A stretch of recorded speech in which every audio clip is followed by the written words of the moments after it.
என் ரத்தத்தின் ரத்தமான உடன்பிறப்புகளே, அண்ணன் எம்ஜிஆர் என்றால் எனக்கு ரொம்ப பிடிக்கும்.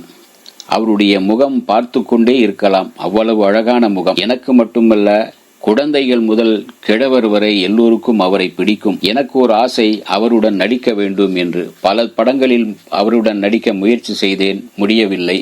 ஒரு சமயம் கலைவாணர் அவர்களிடம் சண்டையே போட்டேன்.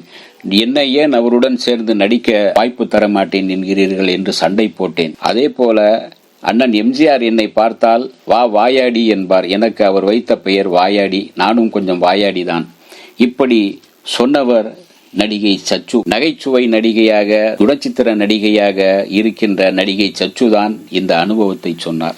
அவர் எம்ஜிஆர் படத்தில் நடிப்பதற்காக சண்டை போட்ட அந்த அனுபவம், அவர் சொன்ன விஷயங்களும் இங்கே தருகின்றேன். அண்ணன் எம்ஜிஆரை நான் முதலில் பார்த்தது கோவையில் உள்ள சென்ட்ரல் ஸ்டுடியோவில். அவர் சொர்க்கவாசல் படத்தில் நடித்துக் கொண்டிருந்தார். அருகில் நான் நடிக்கும் படத்தின் படப்பிடிப்பு நடந்து கொண்டு, அந்த சொர்க்கவாசல் என்கின்ற படம் அதுக்கு பிறகு அவர் வளரவில்லை. அதே நேரத்தில் நேரம் கிடைக்கும் போதெல்லாம் அவரை பார்க்க போய் விடுவேன். அவரை பார்த்து கொண்டே இருக்கலாம், அவ்வளவு அழகு முகம்.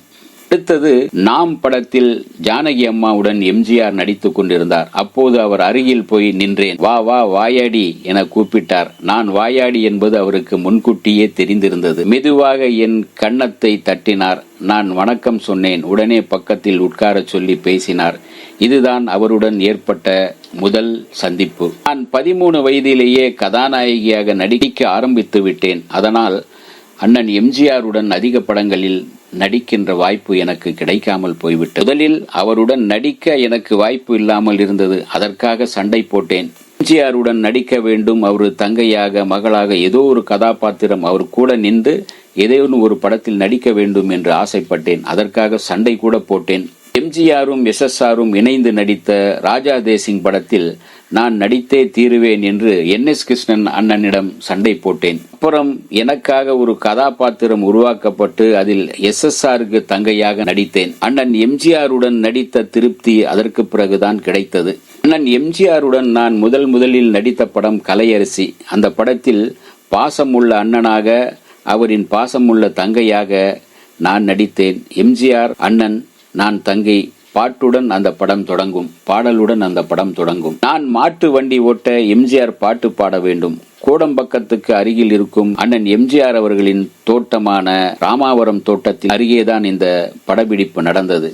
என்னை மாட்டு வண்டி ஓட்டுமாறு டைரக்டர் சொல்லிவிட்டார். எனக்கோ முன்னை பின்னை மாட்டு வண்டி ஓட்டி பழக்கம் இல்லை. நான் காற்றின் கயிற்றை பிடிக்க அது ஒரு பக்கம் முரண்டு ஓடியது. அருகில் இருந்த அண்ணன் எம்ஜிஆர் நான் பயத்தில் வியர்த்து போய் அழாத குறையாக இருப்பதை பார்த்து விட்டார். நான் கஷ்டப்படுவதற்கு பார்த்து கொண்டு இருக்க முடியவில்லை. மாட்டு வண்டி ஓட்டி உனக்கு பழக்கம் இல்லையா என்று கேட்டார். ஆமாம் அண்ணா என்றேன். இவளை பார்க்க பாவமா இருக்கு, நானே மாட்டு வண்டி ஓட்டுறேன் என்று டைரக்டரிடம் சொல்லி காட்சியை மாற்றி சொல்லிவிட்டார். ஒரு வழியாக எனக்கு நிம்மதி கிடைத்தது. அதே போல படத்தில் இன்னொரு காட்சி, விபச்சார கும்பலிடம் சிக்கிக் கொள்வேன். அதில் இருந்து என்னை மீட்பதற்காக அண்ணன் எம்ஜிஆர் சண்டை போடுவார். எம்ஜிஆர் நிஜத்திலும் அவர் நிறைய பெண்களை சிக்கலில் இருந்து மீட்டிருக்கிறார் என்று எனக்கு தெரியும். பாக்தாத் திருடன் படப்பிடிப்பில் அண்ணன் எம்ஜிஆர் இருந்த போது அவரை பார்க்க போனேன். நான் ஒரு படம் வாங்கியிருக்கேன் அவரிடம் சொன்னேன். சின்ன வயசிலேயே பட விநியோகம் பண்ண ஆரம்பிச்சிட்டியா?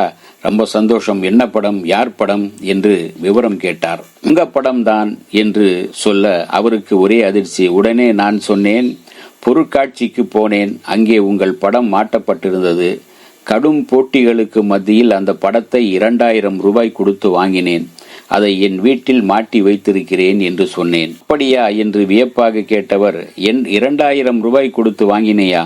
நானே என் படத்தை இந்த விலை கொடுத்து வாங்க மாட்டேனே என்று சிரித்தார். சரி, சொல்லியிருந்தால் நானே உனக்கு படம் கொடுத்திருப்பேனே என்று சொல்லி அண்ணன் சொன்னதும் நான் சொன்னேன், என் அண்ணன் படத்தை நான் விலை கொடுத்து வாங்கி என் வீட்டில் மாட்டிக்கொள்வது எனக்கு தானே பெருமை என்று சொன்னேன். என் முதுகில் தட்டி கொடுத்து வாழ்க என்றார் அண்ணன் எம்ஜிஆர். அவருடைய வாழ்த்து பலித்தது. நான் இன்று வரையும் சிறப்பாக வாழ்கிறேன் என்றால் அண்ணன் எம்ஜிஆரின் வாழ்த்துத்தான் காரணம் என்கின்றார் நடிகை சச்சு. இந்த வீடியோ உங்களுக்கு பிடிச்சிருந்தா லைக் பண்ணுங்க, ஷேர் பண்ணுங்க, கமெண்ட் பண்ணுங்க, சப்ஸ்கிரைப் பண்ணுங்க, மறக்காம பெல் ஐகானை கிளிக் பண்ணுங்க.